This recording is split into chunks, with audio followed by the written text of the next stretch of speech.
mahal loh. Oke, mungkin kalian juga bertanya kenapa sih aku lagi di sini, lagi di Museum Brawijaya.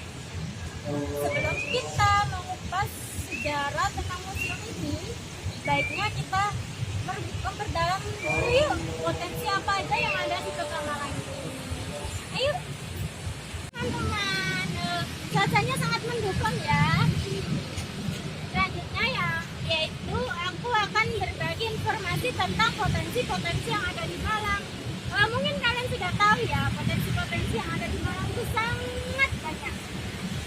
Oke, di sini saya akan menyebutkan 3. Yang pertama yaitu peternakan. Peternakan di Malang tuh banyak peternakan, ada peternakan sapi, ada peternakan kambing, dan masih banyak lagi peternakan yang ada di Malang. Yang kedua yaitu pertanian. Di Malang di sini ada beberapa pertanian yang sangat mendukung. Yang pertama yaitu padi, yang kedua yaitu tebu, dan masih banyak lagi pertanian-pertanian yang ada di Malang. Dan yang terakhir yaitu wisata. Wisata di Malang ada berbagai wisata. Ada wisata education, ada wisata fantastik. Dan di sini mungkin kalian sudah tahu ya, Brawijaya itu termasuk wisata apa? Ayo coba tebak.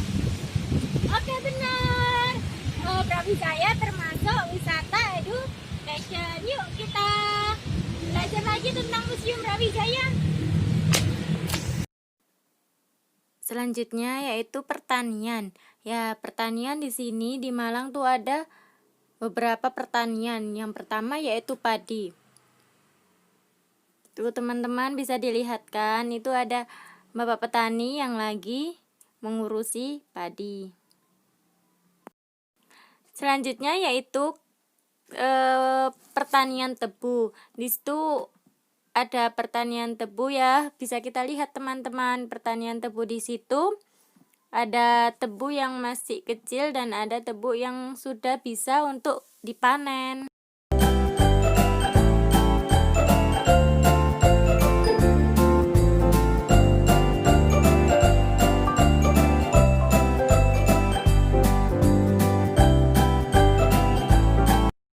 Selanjutnya yaitu peternakan. Ya, di sini bisa kita lihat teman-teman, itu ada peternakan kambing.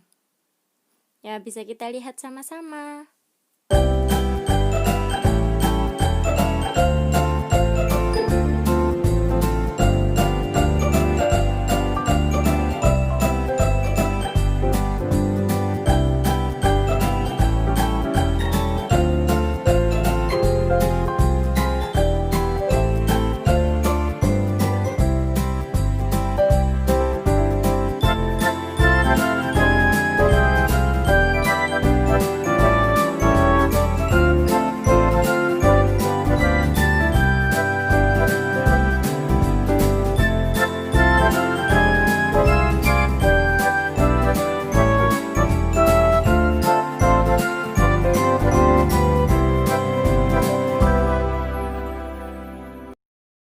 Assalamualaikum Pak, bisa diceritakan ya bagaimana sejarah berdirinya Museum Brawijaya ini?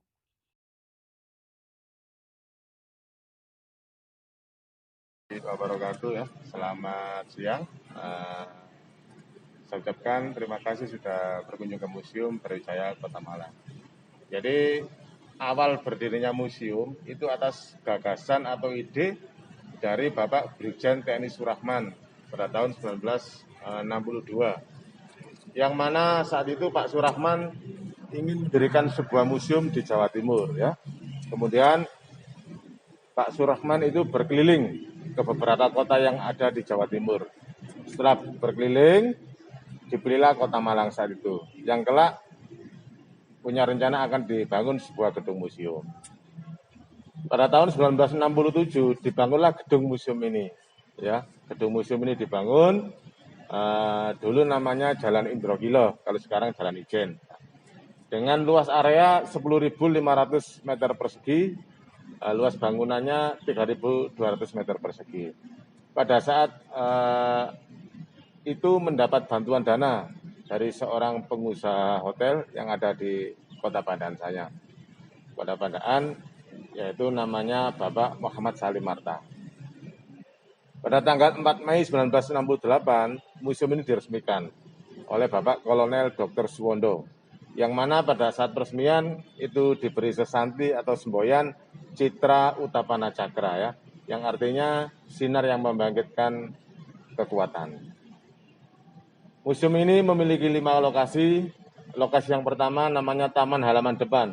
Itu di depan itu ada beberapa senjata berat. Lokasi ini juga disebut dengan Agni Yastraloka, ya, Taman Senjata Api. Lokasi yang kedua namanya ruang lobi. Nah, ini ruang lobi yang memamerkan foto-foto Bapak Panglima Kodam 5 Brawijaya, Kodam 8 Brawijaya saat itu, ya, sekarang menjadi Kodam 5 Brawijaya. Terus juga ada foto-foto Wali Kota Malang mulai pertama dan sampai sekarang. Di baliknya itu juga ada lambang-lambang Kodam dari seluruh Indonesia yang ada sekarang ini. Lokasi yang ketiga itu namanya Halaman Tengah. Di sana ada 2 koleksi yang sangat besar, yaitu Gerbong Maut dan Perahu Segigir. Nanti bisa ke sana lihat Gerbong Mautnya. Lokasi yang keempat, ruang pameran 1, itu lokasi yang keempat, yang mana di ruang 1 itu memamerkan benda koleksi tahun 1945 sampai dengan 1949. Ada mobil De Soto, ada alat perhubungan, burung merpati pos, dan lain-lain. Terus lokasi yang kelima, ruang pameran 2. Di sana mengoleksi benda tahun 1950 sampai dengan sekarang. Ya. Itu lokasi yang ada di Museum Brawijaya, dan Museum Brawijaya ini bukanya mulai pukul 8 pagi sampai jam 3 sore, ya. Tahukah teman-teman, kenapa museum ini dapat dijadikan muatan lokal? Ya, benar, karena museum ini mempunyai sejarah, yang dimana mulai jenjang SD sampai perkuliahan pun harus tahu akan sejarah itu. Karena pada dasarnya, sejarah bukan untuk dilupakan, melainkan untuk dijadikan pembangkit semangat kita dalam menuntut ilmu untuk melanjutkan perjuangan pahlawan kita.